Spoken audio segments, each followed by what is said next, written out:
Assalamualaikum warahmatullahi wabarakatuh. Kepada yang terhormat Ibu Ayu Aziza SIMM, izinkan kami mempresentasikan hasil makalah manajemen strategik perusahaan Spice Bites yang menjual produk wonton chili oil dan Choco Milo Dino. Sebelumnya, perkenalkan, nama saya Najwa Falakia dengan NIM 64240640.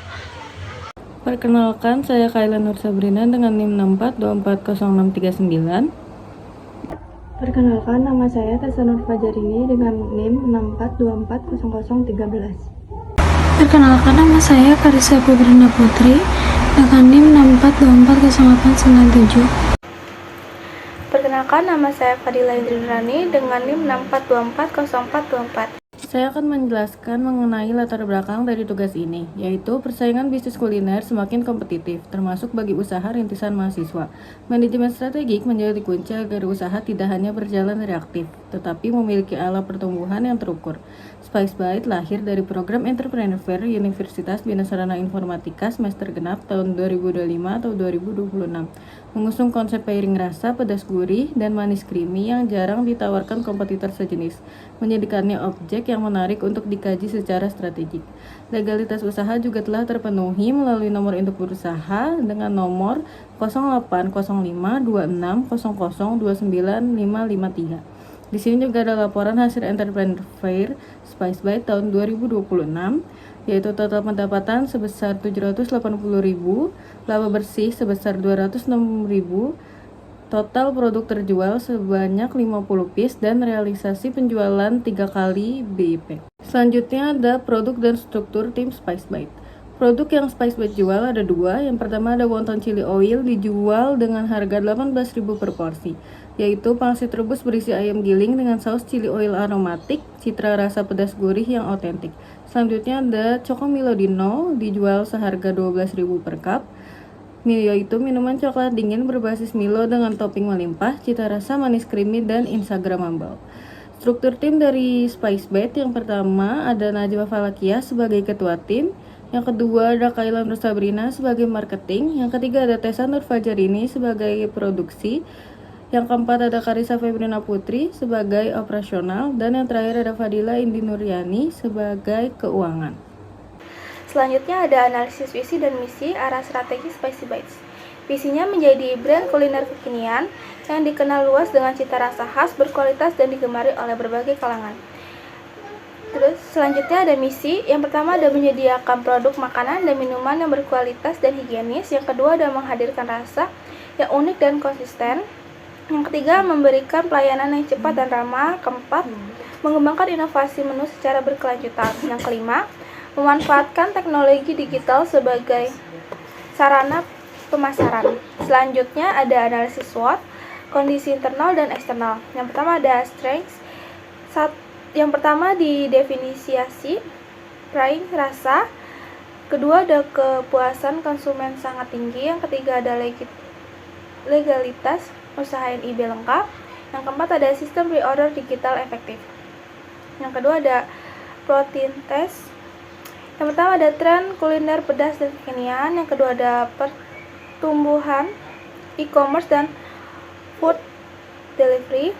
Yang ketiga ada kerja sama kantin dan bazar kampus. Yang keempat ada dukungan program kewirausahaan. Yang ketiga ada weakness. Yang pertama ada varian menu masih terbatas. Dua, skala produksi SDM terbatas. Yang ketiga belum ada kenal e-commerce. Yang keempat ada kemasan belum ramah lingkungan.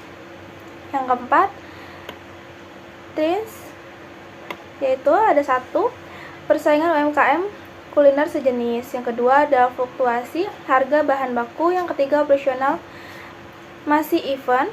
Yang keempat ada mudah ditiru di kompetitor. Selanjutnya strategi awal matriks SWOT.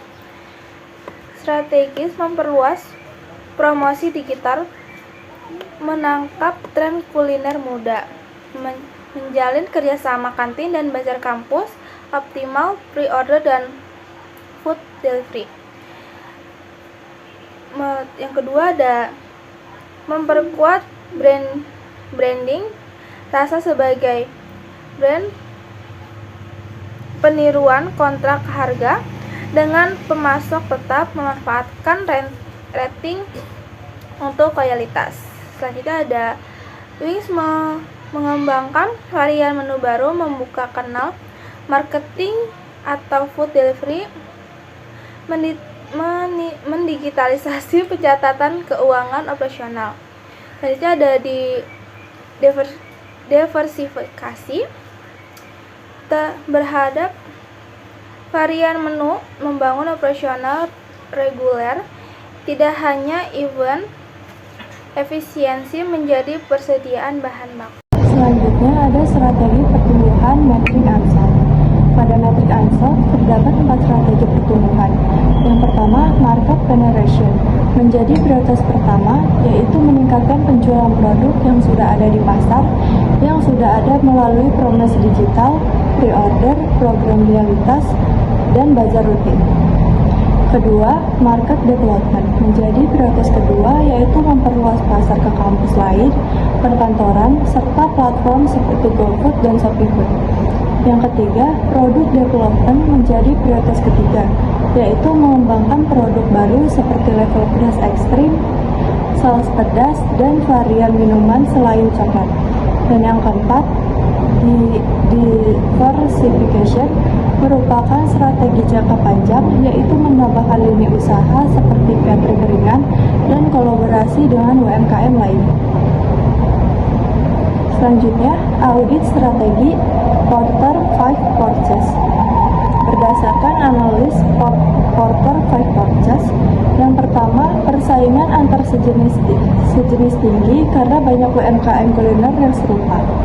Kedua, ancaman pendatang baru juga tinggi karena modal dan hambatan masuk relatif rendah. Ketiga, ancaman produk substitusi berada pada tingkat sedang karena ada produk pengganti seperti boba atau dessert. Yang keempat, kekuatan tawar pemasok sedang. Sebab bahan baku mudah didapat tetapi harganya bisa berubah. Dan yang kelima, kekuatan tawar pembeli tinggi karena pelanggan memiliki banyak pilihan dan sensitif terhadap harga. Di sini saya akan membacakan tentang value chain analysis yang menjelaskan aktivitas utama dalam bisnis kami. Yang pertama yaitu inbound logistik, di mana bahan baku diperoleh dari pemasok terdekat menjelang event agar bahan tetap segar dan biaya pengiriman lebih efisien. Yang kedua, operation.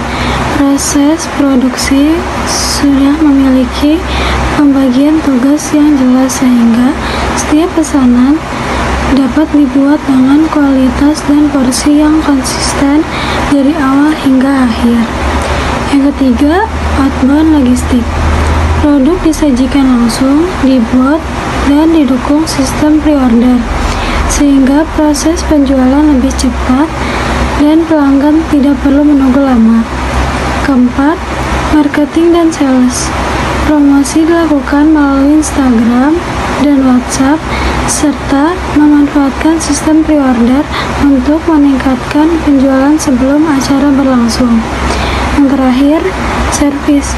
Kami mengutamakan pelayanan yang ramah, cepat, dan responsif agar pelanggan merasa puas dan memberikan penilaian yang baik. Selanjutnya adalah aktivitas pendukung yang membantu operasional bisnis berjalan lebih efektif. Yang pertama yaitu from infrastruktur, yaitu legalitas usaha sudah memiliki PNIB dan pencatatan keuangan dilakukan secara real time sehingga pengelolaan usaha menjadi lebih tertata. Yang kedua, human resource management. Setiap anggota tim memiliki peran sesuai kompetensinya sehingga pekerjaan dapat dilakukan lebih efektif dan terorganisir. Yang ketiga, teknologi development. Kami memanfaatkan media sosial dan sistem pre-order sebagai teknologi pemasaran untuk menjangkau lebih banyak konsumen. Yang terakhir, procurement. Pengadaan bahan baku dilakukan secara efisien dengan biaya yang tetap terkendali, sehingga dapat menjaga kualitas produk sekaligus menekan biaya operasional. Selanjutnya ada 4 alternatif strategi bisnis. Strategi pertama adalah penetrasi pasar digital, yaitu memperkuat promosi melalui media sosial, terutama TikTok, Instagram, dan sistem pre-order untuk menjangkau lebih banyak mahasiswa.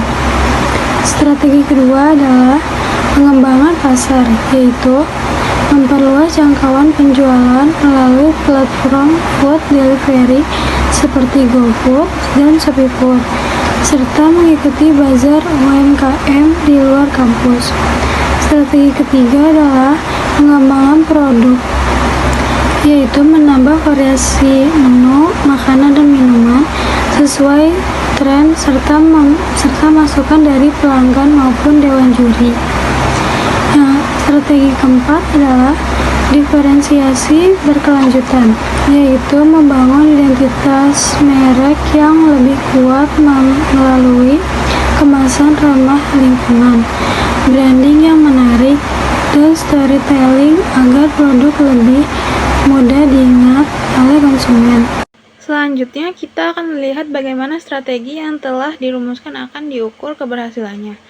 Kami menggunakan pendekatan balance scorecard yang mencakup 4 perspektif utama. Pertama, dari sisi keuangan, kami menargetkan laba bersih tumbuh minimal 50% dan penjualan lebih dari 100 unit per event. Ini menunjukkan ambisi pertumbuhan yang signifikan.